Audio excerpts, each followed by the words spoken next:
Welcome back, everyone. It's Charlie. This will be my full House of the Dragon Season 3, Episode 4 video. There are a whole bunch of Easter eggs, references to the books, WTF moments, so we will break it all down. Just so we're all on the same page, we all agree with Daemon that we're not going to tell Rhaenyra the truth about Rhaena and Sheepstealer. I'm sure this will have no consequences going forward. The episode also wound up being a really big Daemon episode too, so we'll dig into that as we go through the video, but the episode title was Tumbleton, a reference to the town of Tumbleton, where we get all of our Daemon scenes and learn about Ormond's new plot, his plan B, so to speak, because he thought that he was going to get Aemond and Vhagar, but Aemond is nowhere to be found. In reality, we just know that this is Alice Rivers' ruse. She told Criston Cole and Gwaine Hightower that she didn't know where Aemond was, he wasn't there, but really he's probably just stashed in one of the rooms with the weirwood beds, having all kinds of crazy visions, weirwood visions like Daemon had during Season 2. During the intro scene, they added a new scene in the tapestry of what looks like Rhaenyra meeting Torrhen Manderly after her rat banquet, as we then see the rat right after that torn in half, as a reference to the realm tearing apart at its seams, because we see a lot of chaos erupting across the episode, like chaos in King's Landing, chaos in Tumbleton right now with the Greens, the Blacks, also having all kinds of problems on both sides.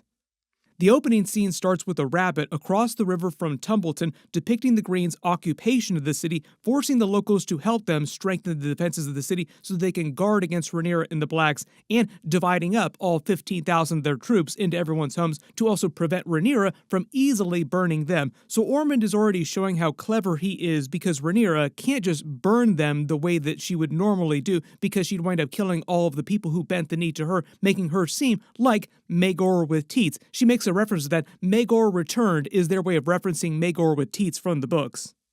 They set up the subplot with one of the three moving into the house of Hugh Hammer's wife, living with her brother, one of them seeming super rapey, to set up events later in the series and what's happening with the Dragon Seeds, Hugh Hammer himself, Vermithor, who's going to be watching over Tumbleton, along with Ulf White and Silverwing. So both of the Dragon Seeds will be in and around Tumbleton for the next couple of episodes, which they try to seed as a sort of bomb that's going to go off in a really bad way later in the season. Like, you start to see the seeds of that across the episode.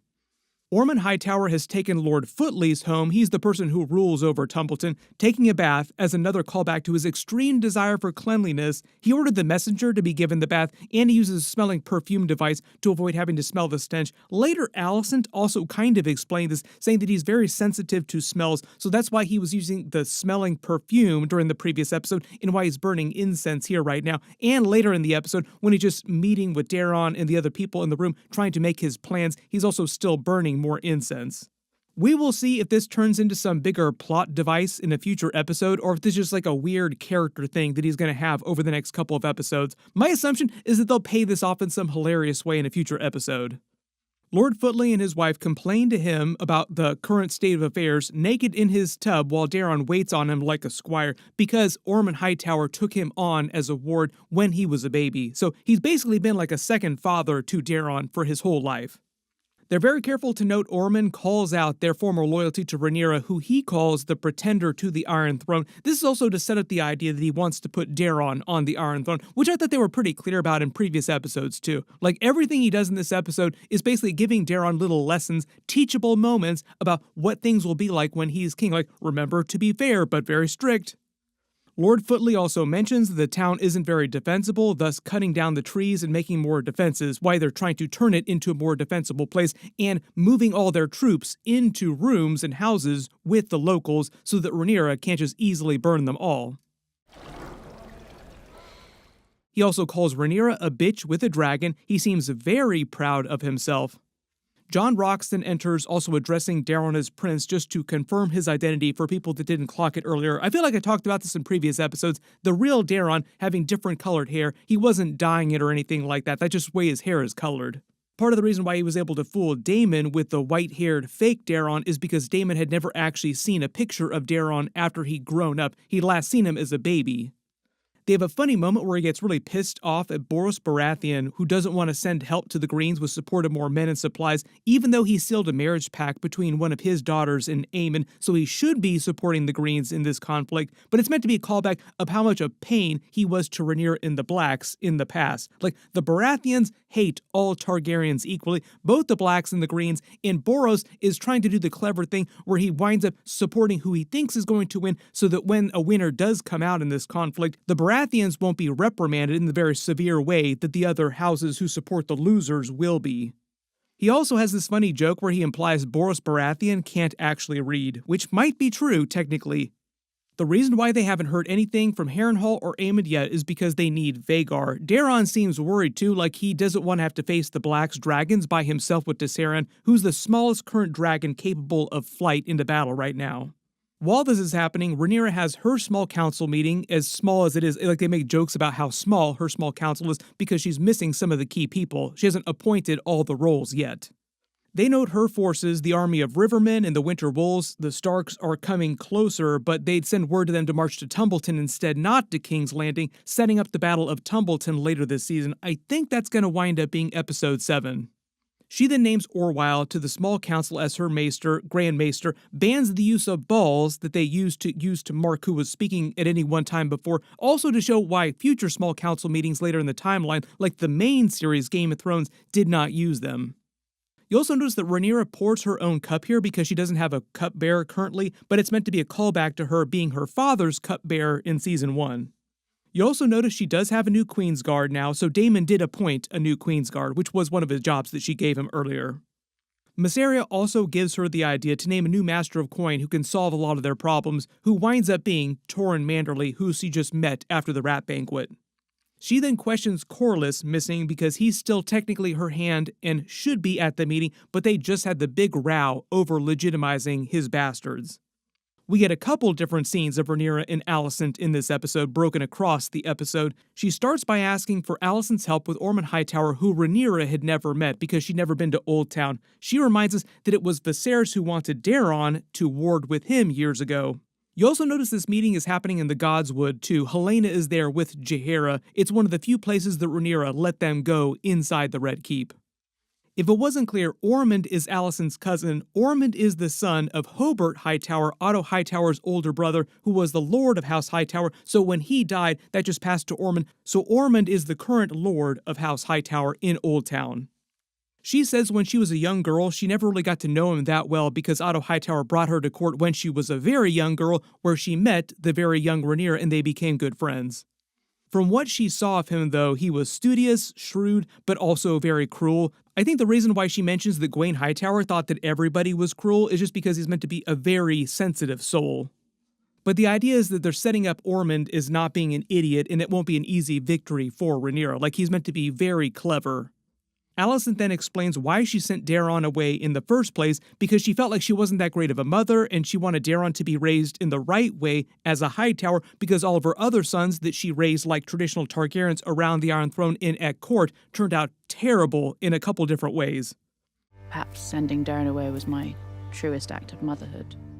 Ironically, though, by the end of the episode, Ormond makes it very clear that he raised Daeron to be just as terrible, just in a slightly different direction, so it's meant to be this huge betrayal of what Alicent wanted. In a previous episode, she also got mad at Rhaenyra, saying, "Would you get mad at me for all the things that the men around me have done?" Things that she did not want to happen. So all the crazy gaslighting and teachable moments that Ormond is giving to Daeron in the episode has been stuff that he's been doing to Daeron his whole life, and is a huge betrayal of Alicent, the same way that all the other men around her have betrayed her in different ways.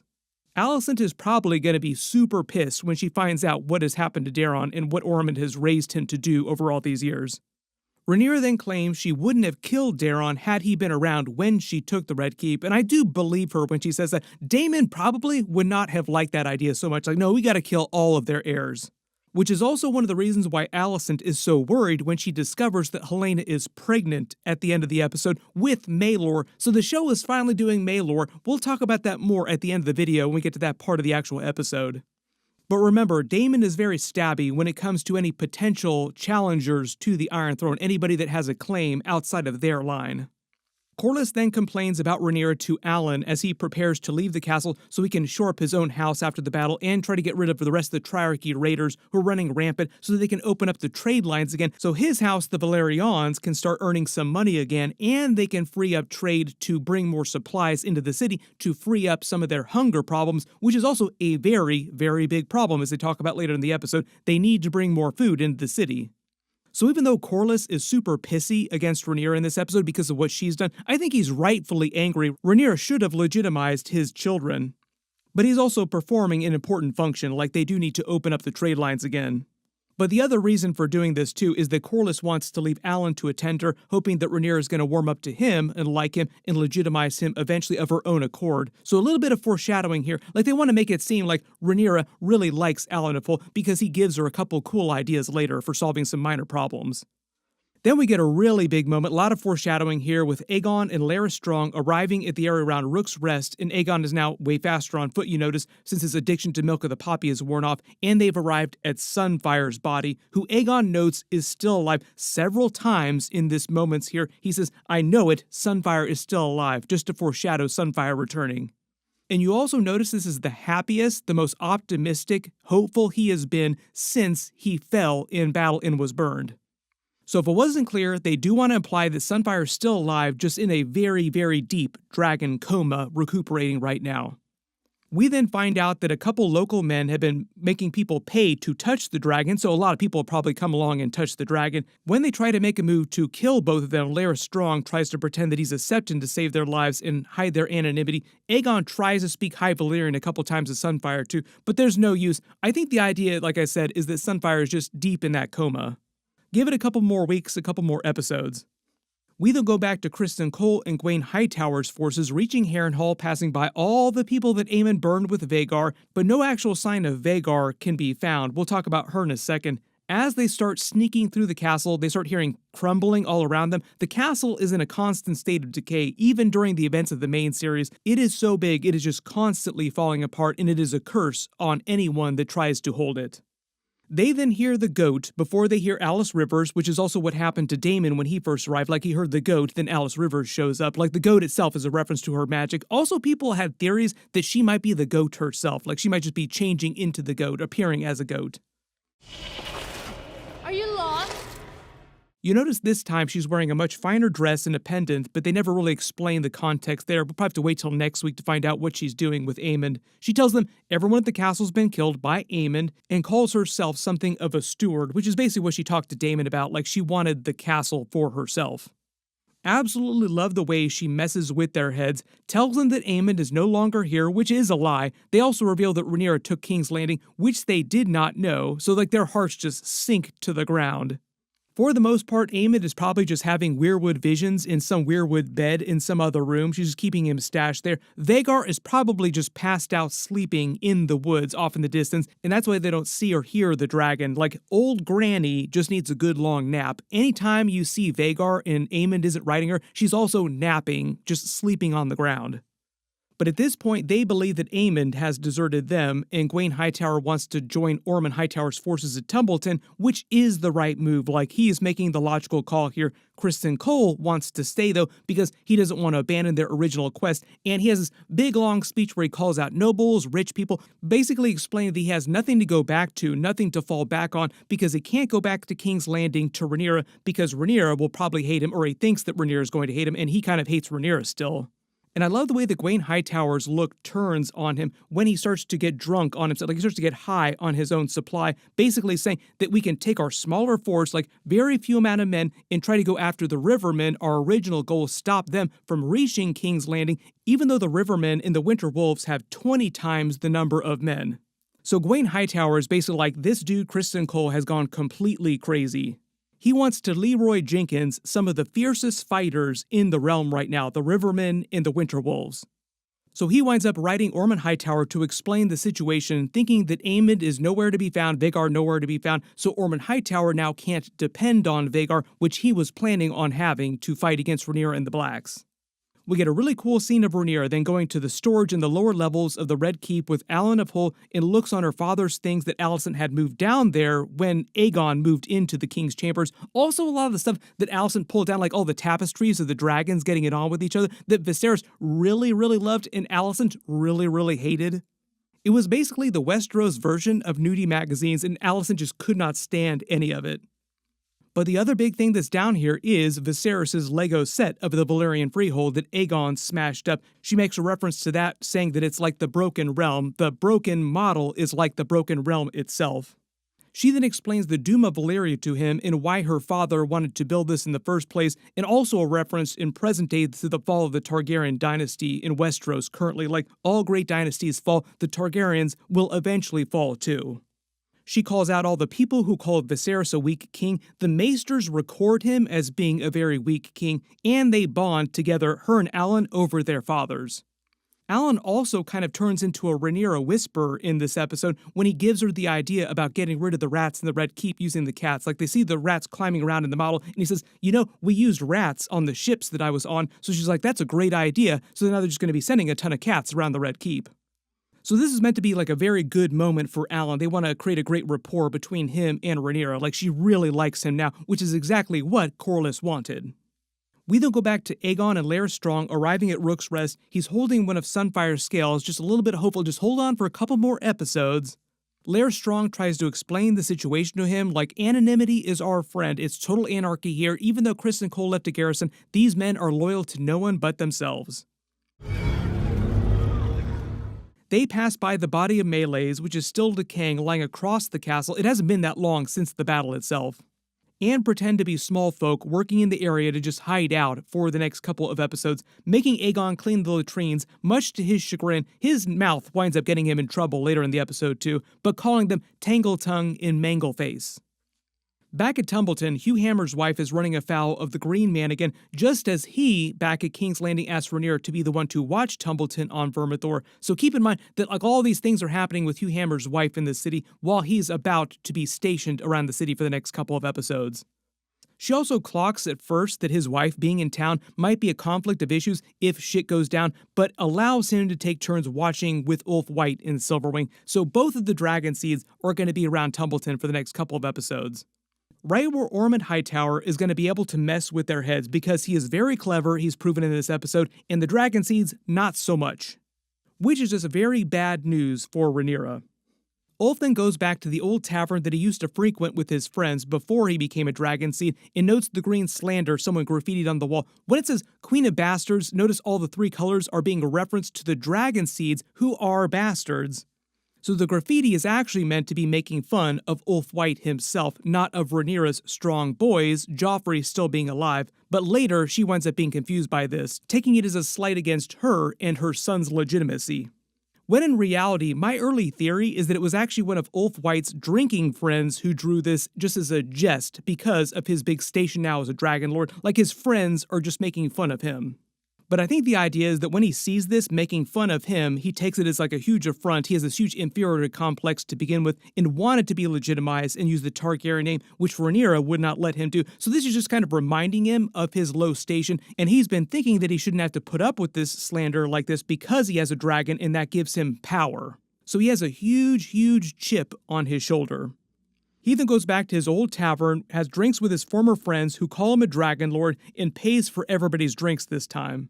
Then I love the way that they basically gas him up to ask Rhaenyra a whole bunch of favors for all of them, which she just absolutely hates the idea of. We'll get to that in a second too, because they're trying to create more of a wedge between him and Rhaenyra, the Dragon Seeds and Rhaenyra just in general, for a number of different reasons.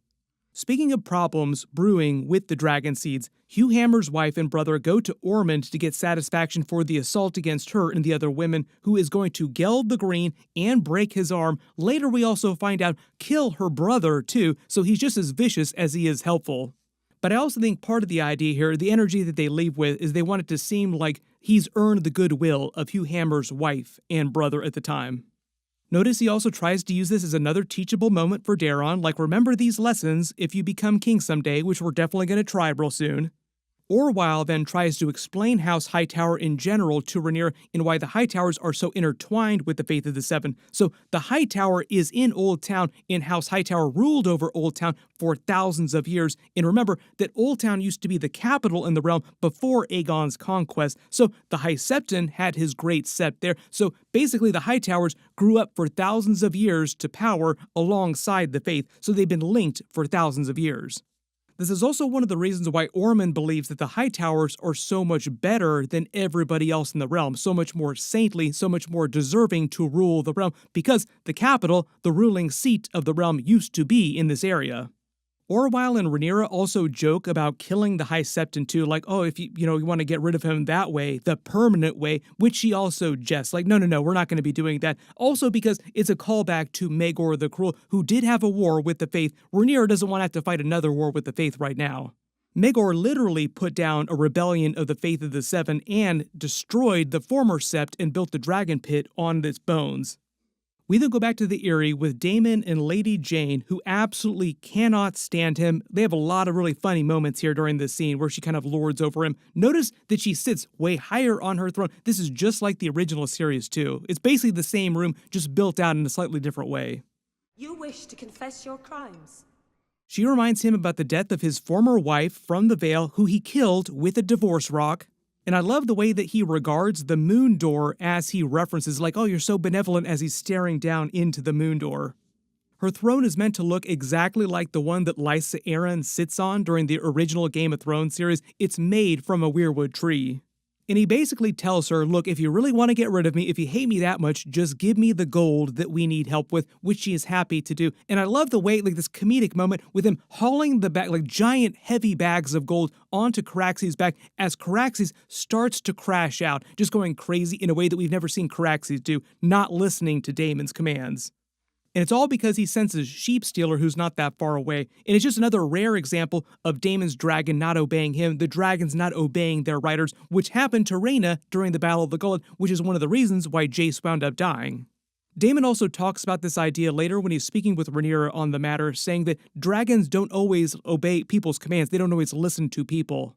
But I love the reveal here and him learning the truth about Rhaena and Sheepstealer, like, oh, wait a minute, it's my daughter, who I love, and I haven't been around the last couple of seasons, like, been a terrible father for a hot minute. And they really have it out here with Daemon's mind spinning, trying to find a way to fix this situation. Like, look, we can take you to Rhaenyra, we'll beg for her forgiveness, explain that it was a mistake, but Rhaena is not hearing any of it, and she doesn't want to bail on Sheepstealer because of her bond, finally feeling like she belongs to someone else. She didn't really feel like she was part of the family before this because she didn't have a dragon, and being a Targaryen means having a dragon. So if you're a Targaryen without a dragon, you're kind of nobody. They do remind you that Daemon's children with Rhaenyra, Aegon, and Viserys are on their way to Pentos. She thinks that they're safe. We will see what winds up happening with that. There's still almost half the season left. But they leave things with her pleading with him, making him promise to lie to Rhaenyra so that she doesn't come after her anymore. Like, just tell her whatever you want to tell her, but I'm not leaving Sheepstealer. So I am sure there will be no lasting consequences for this, and things will be totally fine between Daemon, Rhaenyra, and Rhaena going forward this season and next season. Just wait for that bomb to go off at some point. We get another great scene of somebody crashing out in the episode when Ormond Hightower gets Gwaine Hightower's letter explaining what's happened with Aemond and Vhagar and their forces, and I love the way that he waits a beat before crashing out, chopping away at the table with his sword, and he's mostly mad that they won't have Vhagar to help them against Rhaenyra and the Black Dragons. Now they need to alter their plans, Plan B, which is, I think, where Hugh Hammer's wife in the Dragon Seeds will come in eventually. Remember, they wanted to set up Ormond Hightower as a very shrewd, very clever person. We then learned that Ormond Hightower never returned any of Otto Hightower's letters over the years since Daeron would have been sent to ward with him, and ruling Old Town as a kingdom unto itself mentioned, I think is meant to be more an idea of him raising Daeron to be a king so that he could put him on the Iron Throne and control him. Which they do wind up paying off at the end of the episode when he literally tells Daeron that. So part of the idea is that Ormond Hightower styles himself the person who controls the realm, who should be ruling the realm through Daeron Targaryen, and I think the reason why he never returned any of Otto Hightower's lessons, because Otto Hightower was a Hightower, why wouldn't he be loyal to his own house, is because he didn't want any of what he calls the Targaryen stink on Daeron. Like, he was basically conditioning Daeron all these years, raising him to be the kind of leader that he could control, that he wanted him to be. Olthen has another hilarious meeting with Rhaenyra that does not go well for him, asking to grant favors for all of his friends at the tavern. Like, they got super drunk and they're like, could you ask Rhaenyra to get rid of all these problems of mine? She almost kind of seems like she can't believe all the requests that she asks of him. Like, what? We don't have to go into that. And passage to These least. favours are not in your name. Also has to remind him that his dragon is too important and that he can't risk his life by going to taverns, so he's not allowed to go to any taverns anymore, and he's now basically under house arrest in the Red Keep henceforth because it's so critical that he has his dragon. This is just to further widen the wedge between him and Rhaenyra, sour their relationship, which has already been getting worse and worse through each episode. Rhaenyra does not want a situation where her dragon seeds, these very powerful people that control nuclear weapons, do not obey her commands anymore.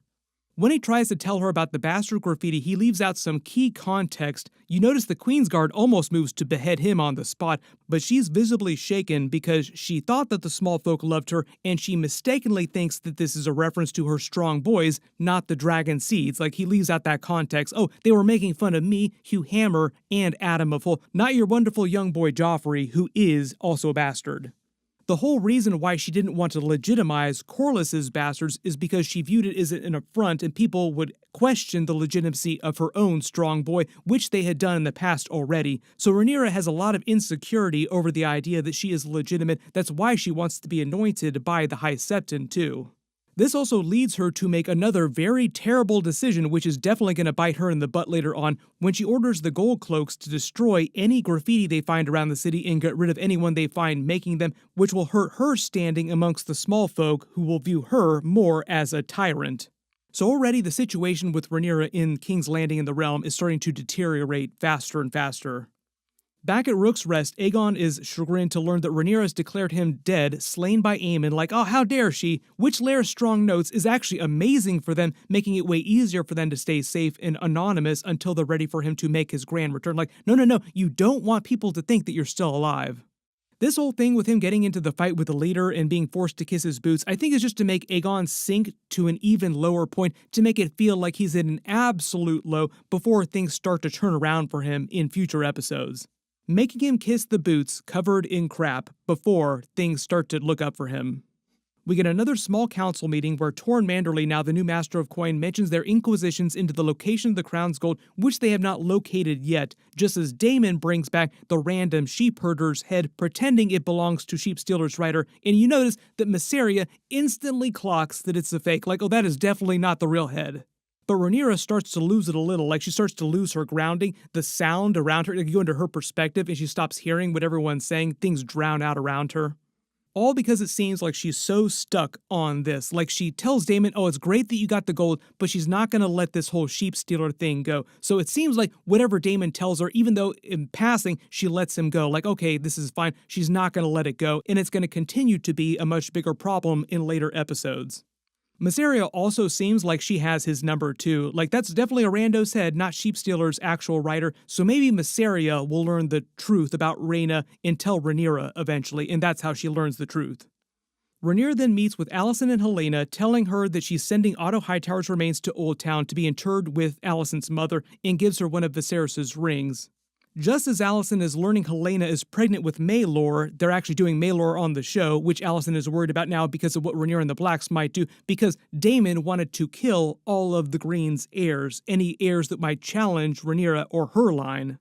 We should also note that that big post that George R. R. Martin did on his blog calling out Ryan Condal, getting really pissy about the show, had a lot to do with Maelor missing during Blood and Cheese during Season 2. And I think the idea is that Ryan Condal was just trying to change that storyline because of the circumstances on set that day. Like he said, it's a problem filming with children, so they're going to do the Maelor plot, but in a roundabout way, and this is just the way that they pay off Maelor from the books, doing it this way. Ryan Condal also said that they're doing something similar in changing young Aegon III and Viserys II's storyline from the Battle of the Gullet, because they were there during the book version of the Battle of the Gullet, but they couldn't film with them during the battle because of restrictions of filming with children, so they had to do that plot in a later episode in a slightly different way.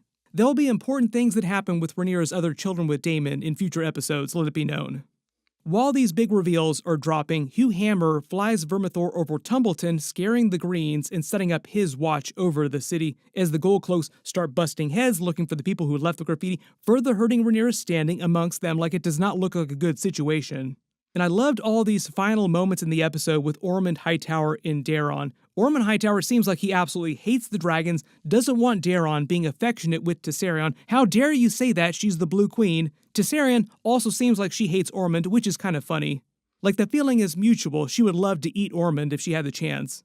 He has a really wild monologue about the Targaryens have a taint in their blood and the Hightowers being the superior men, in Targaryens, Valyrians using blood magic to take what was theirs using dragons, which is meant to be a reference to the realm itself, the Iron Throne, like the Targaryens took the realm from us with their dragons. So the ending of this episode is basically Aemond trying to gas up Daemon as the future king that he wants to put on the Iron Throne, even though Daemon goes full Jon Snow like he doesn't want it because he doesn't want to go against his brothers. It would mean fighting his brothers for their claims. So one of the other big reveals in this episode is that Aemond, even though he is firmly a Green, he's supporting the Greens, doesn't like any Targaryens on either side. He doesn't like the Green Targaryens, doesn't like the Black Targaryens. Aemond then shows his viciousness that Alicent mentioned earlier when he forces Daemon to kill Hugh Hammer's wife's brother using Ormond's Valyrian sword Vigilance. At least he gave him the Valyrian sword to do it. So they also really want to set up Aemond as the architect behind this new plot to crown Daemon in a much more dangerous, unhinged, and cunning foe against Rhaenyra, like a real threat the second half of the season. And the other really big reminder is that he's tainted Daemon now by making him do this in a way that Alicent never wanted. She wanted to keep Daemon away from all this fighting, all this kind of crazy plot machinations, but Aemond puts him right at the head of it. They also use this as an opportunity to give Tessarion a little snack to end the night with. So Aemond hates dragons, noted, but he's not above using them when it's useful, and we have one that just posted up right outside of the city and another one on the way too, 2 dragon seeds. So what is Aemond going to do to mess with the Dragon Seed's minds these next couple of episodes? Everybody post all your reactions in the comments below, and let me know if you spotted any Easter eggs or references in the episode that I didn't talk about in the video.